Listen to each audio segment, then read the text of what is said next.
Good morning guys! So ayun na nga, sa mga nagtatanong kung saan daw kami nag-swimming last weekend, dito po yan sa KTJ Transient House, located at Barangay Papaya, Nasugbu, Batangas. 2 to 3 hours away from Manila.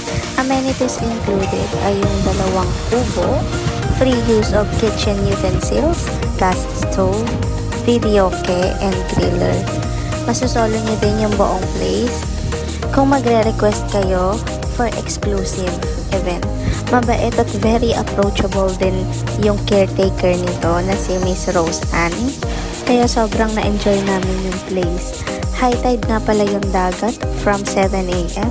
until 3 p.m. Pero makakapag-swimming pa rin naman kayo. Tapos, low tide naman siya, 3 p.m. onwards. Mai-enjoy nyo pa rin yung beach dahil may lumalabas na sandbar tuwing hapon. At perfect na perfect yan para sa mga photo ops at selfies ninyo with family and friends. Kita nyo naman, napakaluwag ng area. Makakapag-accommodate pa ito hanggang 10 or mas madami pang tents. Depende din kung ilan kayo. Sa case kasi namin, almost 40 packs kami. So, napagkasya naman tapos maluwag pa. Super nakaka-enjoy dito. Tahimik ang lugar.